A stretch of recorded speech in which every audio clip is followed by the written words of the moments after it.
Assalamu alaikum, all friends. My name is Hafiz Ghulam Mustafa. I am currently a first year MBBS student at Miruddin Medical College, Lahore. So basically, my success story begins when I was a matric student. Matric मैंने Iqra रोज़ातुल इत्फाल school से किया. At that time, I got 156 marks, 1056 marks in matric. After that, I selected Punjab group of colleges for FSC.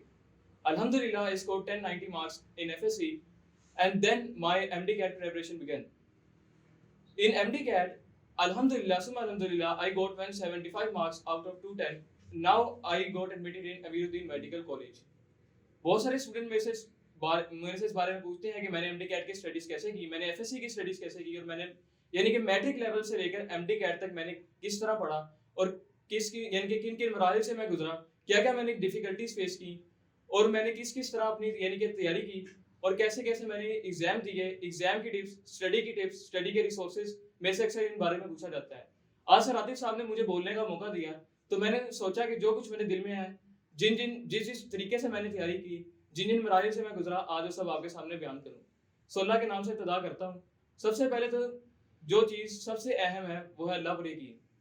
अगर आप अल्लाह पर यकीन रखते हैं तो आप जिंदगी में कभी नाकाम नहीं होंगे. और फिर दूसरी चीज़ आती है मेहनत. देखिए, मेहनत करने वाले की कभी हार नहीं होती है.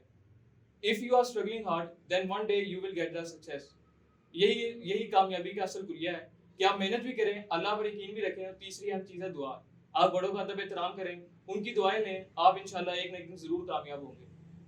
एमडी कैट देने से पहले मेरे दिल में बहुत सारे डर थे कि पता नहीं मैं क्लियर कर सकूंगा, नहीं कर सकूंगा. मैं अक्सर अपनी फील्ड चेंज करने के बारे में सोचता था. मैं सोचता था कि अगर एमडी कैट ना हो सका तो सीए में चला जाऊंगा, इधर चला जाऊंगा, उधर चला जाऊंगा. बट मेरे पेरेंट्स जो थे वो श्योर थे कि मैंने डॉक्टर ही बनना है. आप अपने पेरेंट्स के साथ इस तरह बना के रखें कि वो आपके लिए दुआ करें. आप मेहनत करते रहें, आपके पेरेंट्स आपके लिए दुआ करते रहें, इंशाल्लाह एक ना एक दिन आप जरूर कामयाब होंगे. अब आते हैं कि आपने स्टडी करनी कैसे है. सो स्टडी के लिए बेसिकली दो वेज हैं. एक एक ओल्ड ट्रेडिशनल वे है, that is the hard study, and second one is the smart study. So I selected the smart study. अब बहुत सारे स्टूडेंट सोच रहे होंगे कि स्मार्ट स्टडी और हार्ड स्टडी में फ़र्क क्या है. So there is a difference. Smart study में जहाँ तक जो तरीका अडॉप्ट किया वो ये था कि सबसे पहले मैंने पास पेपर खोले, और मैंने ये देखा कि कौन कौन से सवाल अहमियत रखते हैं, कौन कौन से सवाल इंपॉर्टेंट है. And then I starting my preparation from the examination level. आपका ये काम है कि आपने सबसे पहले मुमतहिन के दिमाग को पढ़ना है कि वो सवाल किस किस तरह के पूछता है. फिर आपने सबसे पहले जो चीज़ें आपको इंपॉर्टेंट लगती हैं, जो पहले पूछी गई हैं, आपने उन चीज़ों को कवर करना है. इसी तरह अगर आप एमडी कैट की तैयारी कर रहे हैं, आपने सबसे पहले पीएमसी के सिलेबस को कवर करना है. अगर आप पंजाब बोर्ड से ताल्लुक रखते हैं, आपने पीटीबी की बुक्स क्लियर कर ली हैं, आपको सब कुछ एकदम क्रैक है, देन आपने जाना है फेडरल की तरफ. और अगर आप फेडरल भी तैयार कर चुके हैं, देन आपने जाना है प्रैक्टिस नोट्स की तरफ. उसके लिए स्टेप है, किप्स है, और बहुत सारे इदारे हैं जिनकी प्रैक्टिस बुक्स हैं. आपने देन उन सबको फॉलो करना है. और मेरा जो तरीका था, जो अपना ज़ाती तरीका था, मैं क्या करता था कि जब एक एमसीक्यूज मेरे सामने आता था, आई रीड इट केयरफुली. फिर मैं उसके अंदर से मेन पॉइंट्स को अंडरलाइन करता था, हाईलाइट करता था. फिर मैं उनके बारे में सोचता था, and then the 4 option were given. मैं उन चारों ऑप्शंस के बारे में पढ़ता था, उनके मतलब को समझता था, और इसी तरह एक सवाल के अंदर से मेरे 4 या 5 सवाल मजीद निकल आते थे. मैं आपको एडवाइस करूंगा कि आप भी ऐसे ही करें. आप अपनी कॉन्सेप्चुअल स्टडी करें, आप क्रैमिंग ना करें. क्रैमिंग जो है वो आपको एफएससी तक जरूर फायदा देगी, इसमें कोई डाउट नहीं है. एफएससी लेवल के ऊपर क्रैमिंग चलती है. But in MD CAT most of the student who got high marks in FSC fail because they cram. आपने क्रैमिंग नहीं करनी है. You have to clear all your concept, और इसके लिए आपको मेंटोर्स की, आपके उस्ताज़ा की, आपके लेक्चरर्स की बहुत ज़्यादा ज़रूरत पड़ेगी. एक पुराना और ओल्ड यानी कि आपके जहन में ख्याल ये होगा कि हम खुद से पढ़ के हम सब कुछ कर सकते हैं, लेकिन अब ज़माना बदल चुका है. अब आपको मेंटोर्स की भी ज़रूरत है, अब आपको टीचर्स की भी ज़रूरत है. जहाँ तक ताल्लुक है टीचर्स की, तो आप उसके लिए आपके पास स्टेप है, किप्स है. और जहाँ तक ताल्लुक है मेंटोर्स की, आपके मोटिवेशनल स्पीकर्स की, उसके लिए वॉइस ऑफ स्टूडेंट्स मैं आपको सजेस्ट करूंगा. It is an excellent platform जो कि आपको टाइमली इंफॉर्मेशन देता है, आपको मुकम्मल आगाही देता है, और आपको यानी कि एक एक चीज़ के बारे में बताता है कि एडमिशंस कब ओपन हुए हैं, आपने कैसे अप्लाई करना है, ऑल द प्रोसीजर्स. और जहाँ तक ताल्लुक है कि एमडी कैट का और एफएससी के डिफरेंस का, so there is a huge difference. FSc के अंदर क्या है कि आपके पास एक पेपर आएगा, आपका एग्जाम जो होगा वो आपका बोर्ड लेगा, रिलेटिव बोर्ड लेगा. जिस तरह मेरा ताल्लुक लाहौर बोर्ड से था, हमारा एग्जाम बॉयज ऑफ लाहौर ने लिया. But in the MDCAT, the exam will be conducted by PMC. PMC is a national level organization. और जो PMC के सवाल हैं, उनका ताल्लुक किसी भी बुक से नहीं है. अगर आपको कोई ये सजेस्ट करता है कि आप PTB से स्टडी करें, then you will crack the PMC MDCAT, then it is impossible. You have to create your concepts. आपको अपने कॉन्सेप्ट क्लियर करने हैं, आपको बुक को रट्टा नहीं मारना है कि आप पीटीबी की बुक रट्टा मार लें, आप फेडरल की बुक रट्टा मार लें.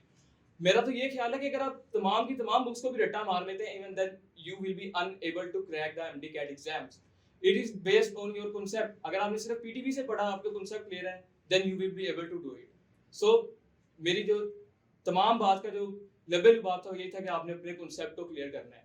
और बहुत सारे स्टूडेंट पूछेंगे कॉन्सेप्ट कैसे क्लियर करने हैं, तो उसके बारे में ये कि आपने अपने दिमाग को आपने अपनी थिंकिंग एबिलिटी को डेवलप करना है. आपके सामने जब एक वर्ड आता है, आपने उसके बारे में सोचना है, उसके बारे में नए नए ख्यालात पैदा करने हैं. मिसाल के तौर पर एक वर्ड है हाइड्रोफोबिया. आपने इस वर्ड्स के डिवाइड करना है. Means to say that there is a word, if इस वर्ड्स के दो हिस्से हैं, like the hydro and the like the phobia. अब आपने ये देखना है कि हाइड्रो का मतलब क्या है, it means water, and phobia का मतलब क्या है, डर और खौफ. So if you understand the basic terminology, then you will be able to do much more. आपने बेसिक टर्मिनोलॉजी को समझना है, बेसिक आपने ट्रिक्स को समझना है, और आपने अपने टीचर्स को फॉलो करना है. अगर आप स्टेप में हैं, अगर आप किस में हैं, ये मेरे ख्याल में मैटर नहीं करता.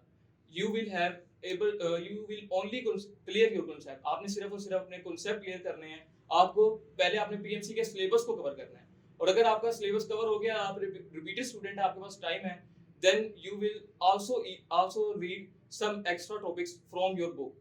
क्योंकि मुझे याद है कि जब मैंने एमडी कैट का एग्जाम दिया था, तो मैंने पूरा पीएमसी का सिलेबस कवर किया था, लेकिन बुक ही में से कुछ सवाल आए थे जो कि सिलेबस के अंदर नहीं थे. तो आपने, अगर आपका आपके पास टाइम है, तो आप जरूर बुक सिलेबस के अलावा भी बुक को स्टडी करें, but first you will thoroughly study your syllabus, and that is all. अपने कॉन्सेप्ट को क्लियर करें, अल्लाह पर भरोसा रखें, मेहनत करें, कामयाबी आपकी मुंतज़िर है. Dear students, if you want more information regarding the subject preparation, that how I prepared physics, how I prepared the biology, I have prepared the English, and how I prepared chemistry, then watch my new video on this platform, Voice of Student. Kindly subscribe it so that you get my video on the time.